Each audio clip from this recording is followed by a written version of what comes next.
Yes. You gonna make it, Councilman? All right, very good. Good afternoon, everyone. Welcome to our Tuesday, April 4th agenda session. I'll take a motion for the minutes, please. Have a motion on our minutes. Need a second for those, please? I have a second for those minutes. Thank you. They will stand without objection. Ordinances on final reading, none. Ordinances on first reading under Mayor's office. This item we did cover extensively. Thank you, Joda, for covering this item in strategic planning and answering all of council's questions this afternoon. Moving into resolutions, if you have any comments or questions, council, hit your light and I'll. Mr. Chair, I just wanted to know on the ordinance under first reading, I just wanted to request that we defer this 1 week to April 11th, given that we have a public hearing scheduled for that day, and I do not, I wanted to make sure that you all had the opportunity to hear the public hearing before taking any action. Very good. So it is your intention to look for a motion to defer 1 week till April 11th? That is correct, if that's council's Following the wish. public hearing. Yes, I appreciate it. That would be. Thank you. All right. Thank you very much. Resolutions under council office. Council, if you'll hit your lights, if you have any other questions. We have several ARP items to consider this evening. Seeing no lights, I know all of you have had your questions and they have been vetted through our consultant. Under economic development, we have an item revolving loan fund. Do we need to address this at all? Council, you have any questions about this? We did. Okay. Under the Family Justice Center, we have apply for and accept, if we win, a grant from the Tennessee Office of Criminal Justice. Under Mayor's office, we have several appointments to the Office of Family Empowerment Board. Any questions or comments on the appointments? Looking across the board and seeing none, if you will take a look at next week's proposed agenda.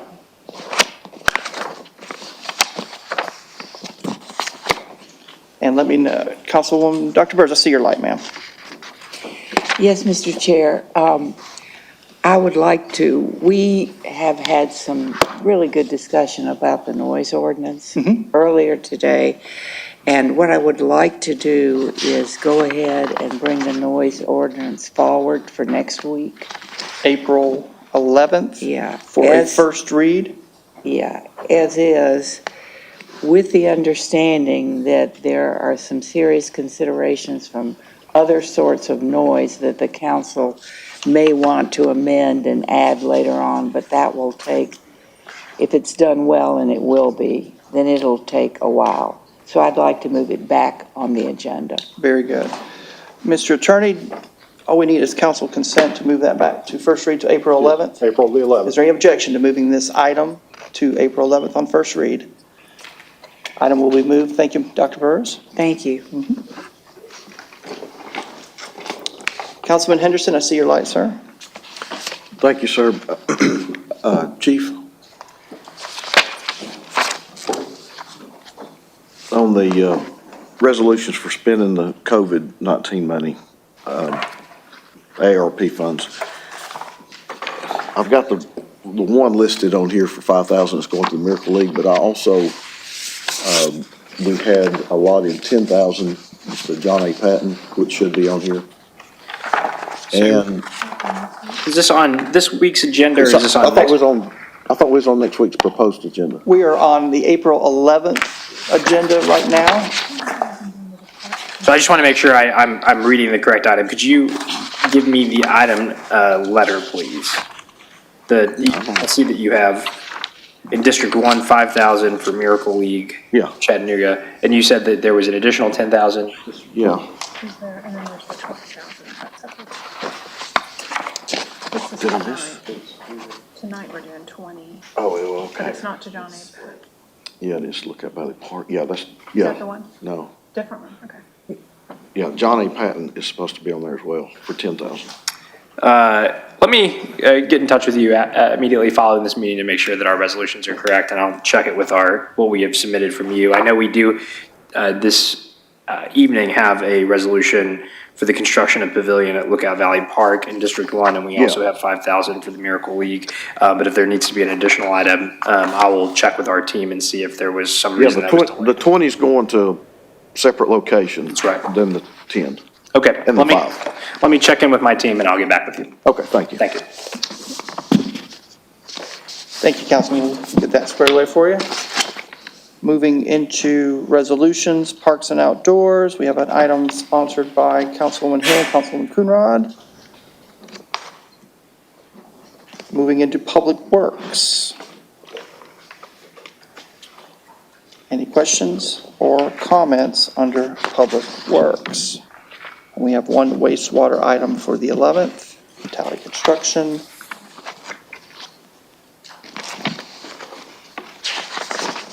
Okay, seeing no lights.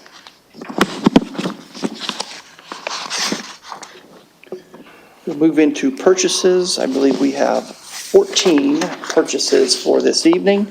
Council, I know you did receive these last week and have had an opportunity to ask questions today at 3:30 at this session. We will also have that opportunity to ask questions, if you would. Councilwoman Hill, thank you.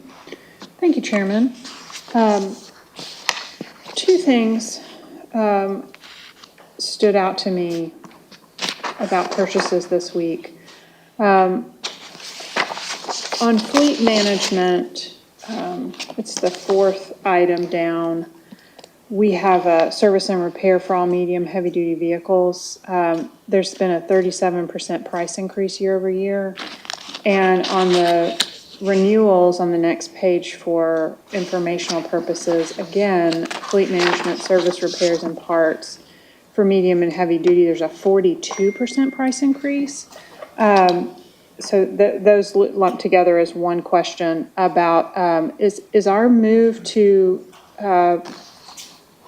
make our fleet electric anticipated to help mitigate those costs at all moving forward? Electric and natural gas?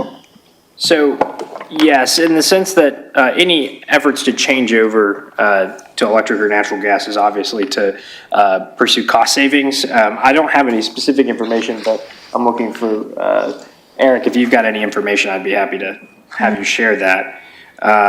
Both reference increase in labor and part costs from manufacturer. 42%, I think we would all agree is pretty extreme. Yes, and I just wanted to say that the cost savings wouldn't be immediate. They would take place over a long period of time, but I'll defer to Eric on any additional thoughts. This is heavy duty.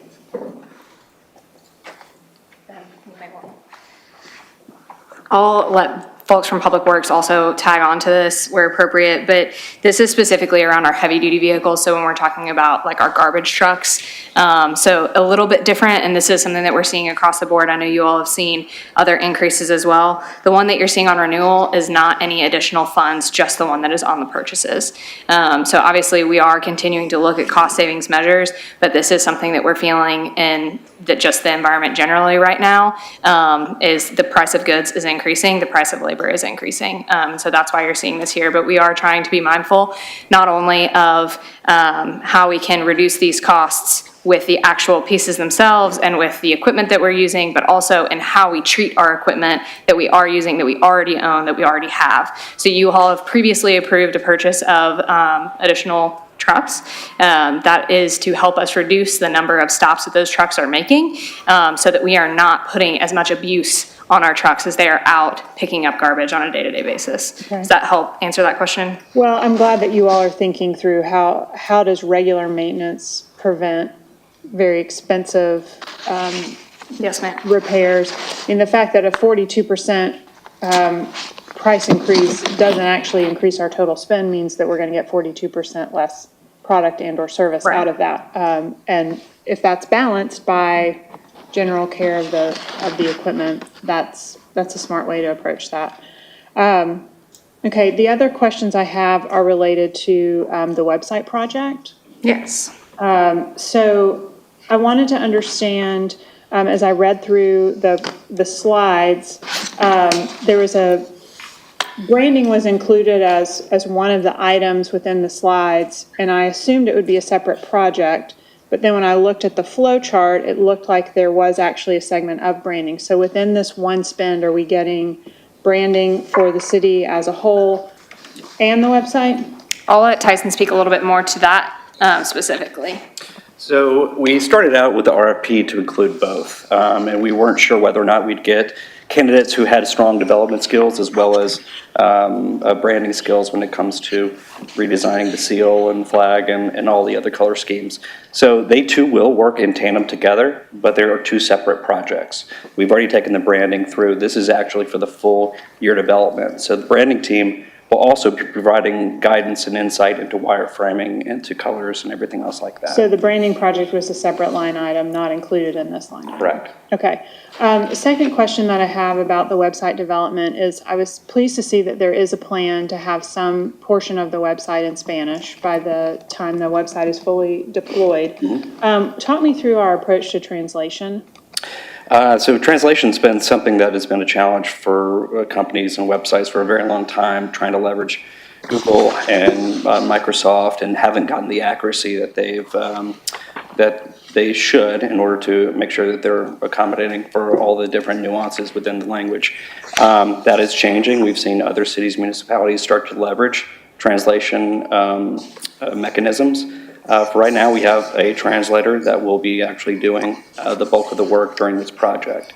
But that's something that we're going to have to look long-term around. So the city website is very much a living document. And in that, it changes regularly. So in my experience, when a client decides to offer their content in multiple languages, there has to be a really intentional procedure and often a software associated with maintaining that long term. Because if we have 15 pages of our website that are written in Spanish, okay, fine. Well, that was great. And now we see 12 years from now, we need to rebuild the website and we have the same 12 I was on a web page just recently trying to figure out how to renew a business license. And it was about the senior center. And we've got the Eastgate Senior Center's webpage is classes from, I think, 2013 on our website. Anyway, so are you looking at some kind of computer and human-aided translation service that would be for the long term, where every time we add something in English, we've got a workflow that somebody's changing it in Spanish? That's the only way that it'll be sustainable. I agree, because you're absolutely correct. You do it once in time. First time you add a page, you have to bring in a translator to do that as well. I know we've got more than just Spanish needs in the city, as we try to be as inclusive as possible. So that is the plan, is to try to use a translation service, whether not, like I say, chatbot, but there are services out there that we feel like are, by doing the language in a very simplistic way, where we're being very mindful around how we direct people through our website, we feel like the translation between multiple different languages will be much more cohesive than if it was a very complex business site. So, okay, so the RPA puts something, well, now you're going to tell me RPA is a separate website. It is. Okay, Economic Development puts up everything about the new stadium. And we're having all these meetings about the new stadium, and they're putting stuff online. Will that automatically, all that new stuff within, say, 24 to 48 hours be available in Spanish? Not currently. I know not currently, but with this new process, this new website that we're going to buy. We're looking at the whole web presence that we have within the city in totality. We've gotten rid of a lot of those kind of legacy issues, even though we've got content from 2013 that just hasn't been curated. So looking at the project at whole, we'll be looking at our entire portfolio of sites and having those understood what needs to be brought over and what's not. A lot of those will be standard departmental websites, but then anything else like climate action plan or other things that come up, we'll have to visit those as they come about. But we do have as part of this project, translation services from start to finish. So whatever we But have. there's not a plan for when the next big thing comes out, it's not within this, that it's automatically going to be translated as part of what this, We're going to have to get smart with translation services, which is not impossible, but it won't. Right now, we'll have a human do it to make sure that we are doing it in the most truest form. It's a great question. we'll talk some more about it later. Thank you. Okay. That's all. Councilman Henderson, I see your light, sir. Thank you, sir. Oh, don't go anywhere, Mr. Morrison.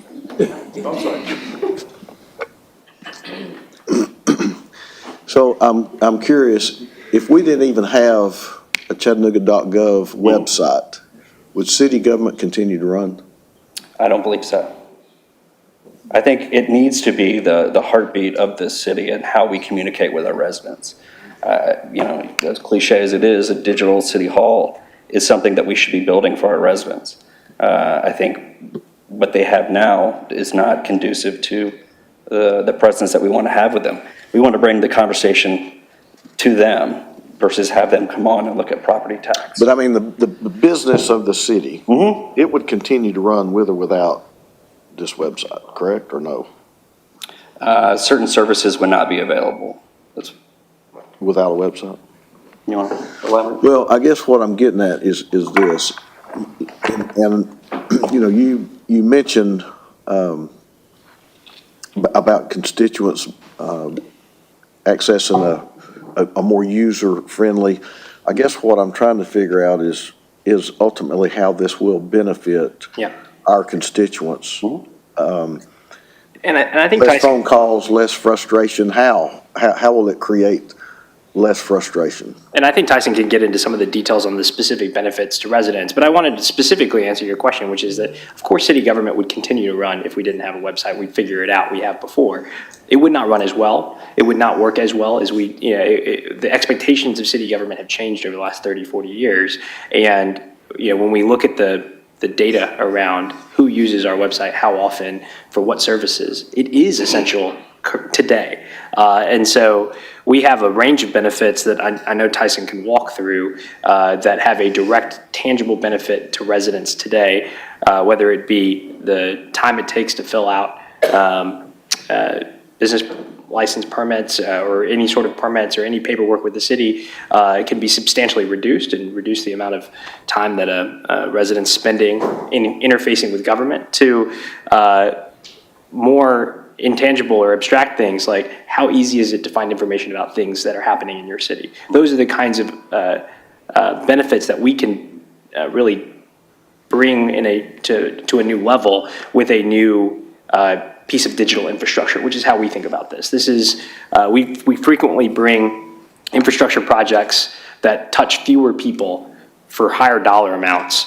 to this council on a regular basis. But today, this is one of the few projects that will touch a vast majority of the residents of Chattanooga with just one upgrade.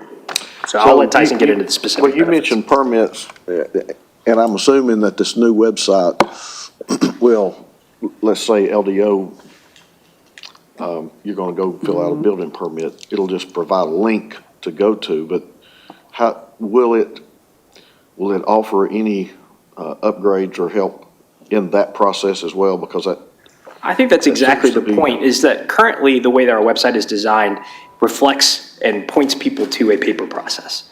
This is designed to lead first with a digital process, and then the paper processes will have to be changed in order to accommodate the primary way people interface with city government.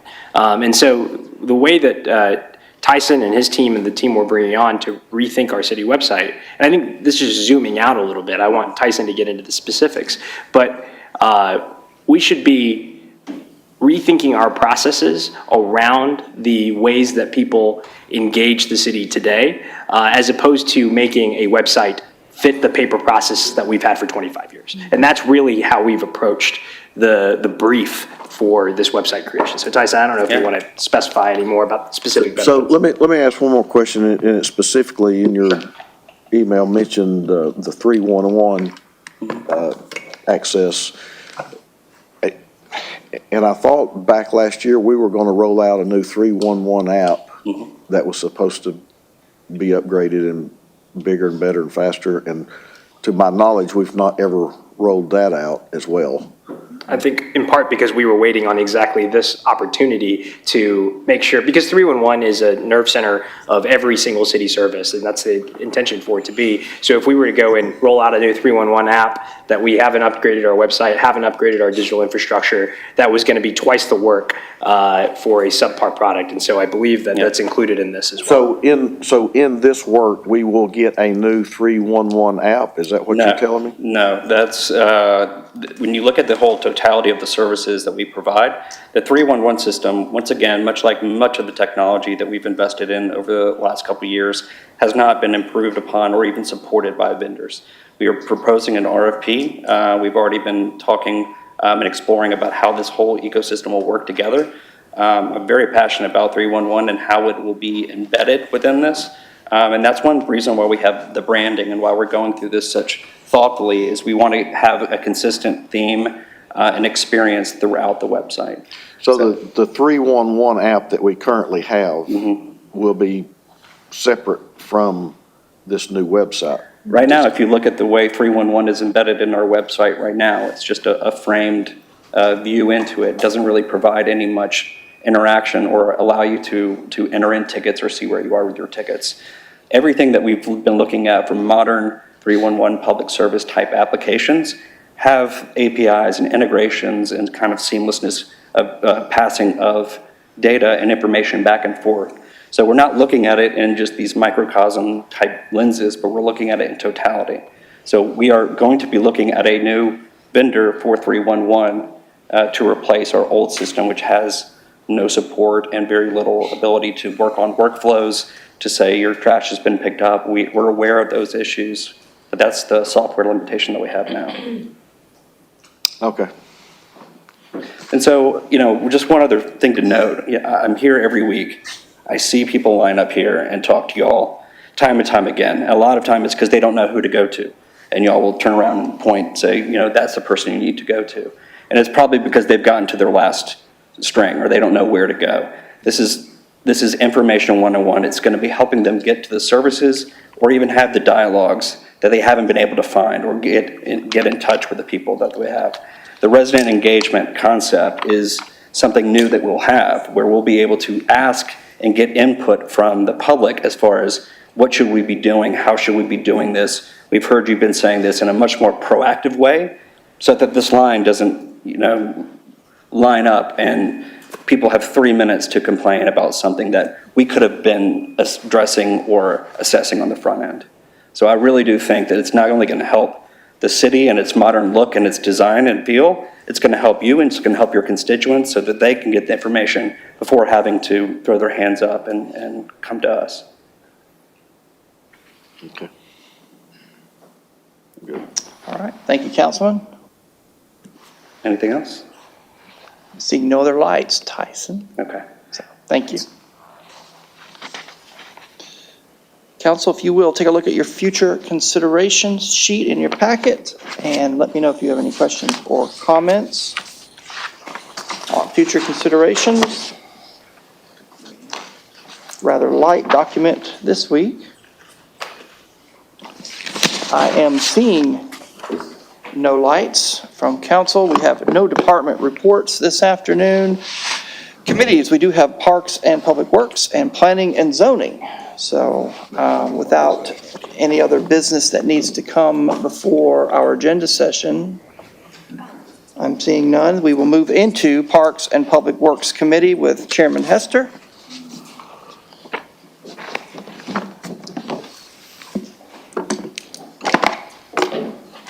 Takes me a minute to look out.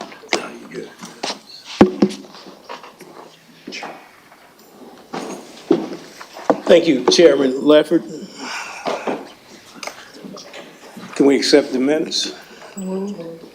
Welcome to Parks and Public Works Committee.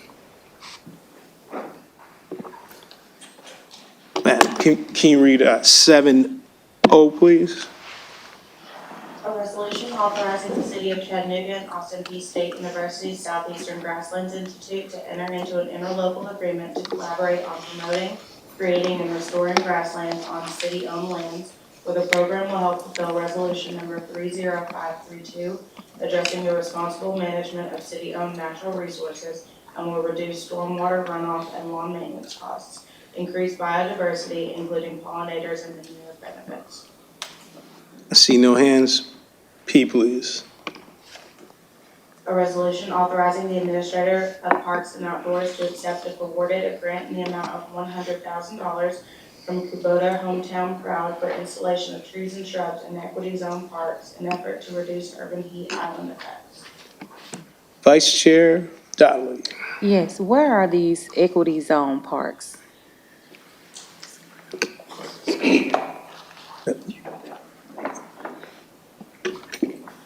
Let me get you a specific map with this. I do not have that with me, and it looks like Scott was not able to make it in time. So let me get back to you with that, and I'll share that with the entire council. Okay, thank you. Yeah. Thank you. P, please. Q, please. A resolution authorizing the Department of Public Works and Transportation to erect commemorative secondary street name signs on Greenwood Road from Wilcox Boulevard to Edding Street, designating it as commemorative Lee Sonny Mosley Jr. Road. I see no hands. R, please. A resolution authorizing the administrator for the Department of Wastewater to execute a Fourth Amendment to the Environmental and Economic Infrastructure Improvement Plans, E2I2, an interlocal agreement in substantially the form attached, for cost sharing between the City of Chattanooga, Tennessee and the Hamilton County Water and Wastewater Treatment Authority as part of the City of Chattanooga's consent decree and said amendment governing sewer flow, sewer system capital improvements, and the transfer of ownership of the parcel at 6,000 Cornelison Road from Hamilton County Water and Wastewater Treatment Authority to the City of Chattanooga. See no hands. S, please. A resolution authorizing the mayor and his designee to enter into a lease with the Industrial Development Board of the City of Chattanooga in substantially the form attached for the design and construction of the city's proposed wet weather equalization stations to be located at 6,000 Cornelison Street, identified as tax map number 169DA001.02, 220 Cornelison Street Road, identified as a portion of tax map number 157MA009.03, and 7148 Lee Highway, identified as tax map number 139PC008.01 and 138MC002.01 for a term of 6 years for an annual amount of $1 subject to final closing. Ordinance on the first reading. 6, please. 6D, please. An ordinance closing and abandoning a sewer easement located in the 1800 block of Ridgewood Drive beginning at NH S149B002, thence northwest set 317 feet to NH S149B003, thence northeast 294 feet and ending at NH S149B004, tax map number 149CA009 as shown on the attached map, subject to certain conditions. See no hands. 7L, please. A resolution authorizing the waiver of park rental fees in the amount of $1,600 for People Staff Inc. in support of the Walk Run Pedal Jams Festival taking place in Coolidge Park and Walker Pavilion for the date of Saturday, May 13, 2023, and the applicant will be responsible for the deposit in the amount of $1,100. Thank you. No hands. M, please. A resolution authorizing the administrator for the Department of Public Works to award contract number F18001201, new fire station 15 to Robert Roberts LLC of Chattanooga, Tennessee, in the amount of $4,257,208.50. Can we take the next Andrew R. together, please? 7N, a resolution authorizing the appointment of Philip Harwood as Special Police Officer unarmed for the Department of Public Works Transportation Division to do special duty as prescribed herein as Transportation Inspector, subject to certain conditions. O, a resolution authorizing the appointment of Elsie Angelino as Special Police Officer unarmed for the Department of Public Works Transportation Division to do special duty as prescribed herein as Transportation Review Specialist, subject to certain conditions. P, a resolution authorizing the appointment of Thomas Dunn as Special Police Officer unarmed for the Department of Public Works Transportation Division to do special duty as prescribed herein as Construction Inspector 2, subject to certain conditions. Q, a resolution authorizing the appointment of James Sartori as Special Police Officer unarmed for the Department of Public Works Transportation Division to do special duty as prescribed herein as Construction Inspector 1, subject to certain conditions. R, a resolution authorizing the appointment of Caleb Fisher as Special Police Officer unarmed for the Department of Public Works Transportation Division to do special duty as prescribed herein as Transportation Review Specialist, subject to certain conditions. No hands. S, please. A resolution authorizing the administrator for the Department of Wastewater to increase blanket contract number PA 100364 with Tally Construction Company for on-call sanitary sewer installment and repair, contract number W2200621 in the amount of $1.5 million in year one for a revised annual amount of $3.5 million. Thank you, Madam Clerk. Are there any additional questions from the body? I did also want to highlight is not on your list for Parks and Public Works Committee because it is under the mayor's office, but there is an item under mayor's office for next week to confirm Ross Pitcairn as the administrator of the Department of Public Works, and just wanted to go ahead and highlight that in case there are any outstanding questions. I know many of you have had the opportunity to meet Ross and ask him questions, and Ryan has shared information with each of you about Ross and his background, but just wanted to make sure that you all had seen that is there for next week, since it is listed under the mayor's office. Thank you. This includes Parks and Public Works Committee. Thank you. And next, we have Planning and Zoning Committee. Thank you.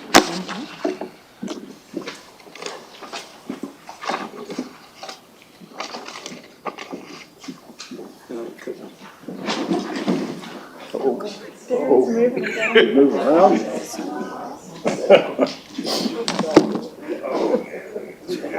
Trash can.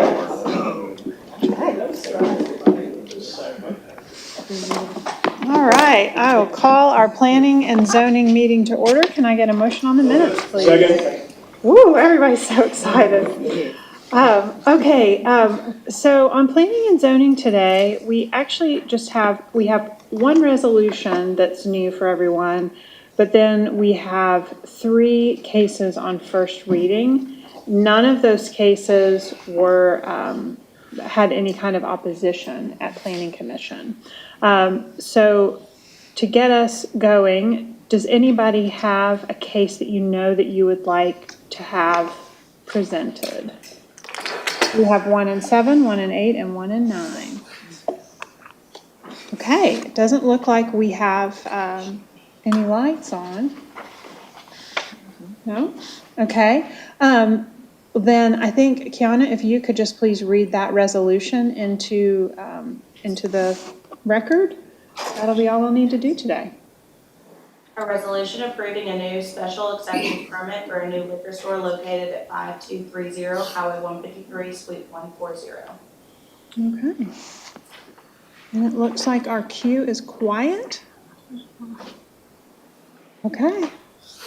Let's not belabor the point. We have a attorney-client meeting after this.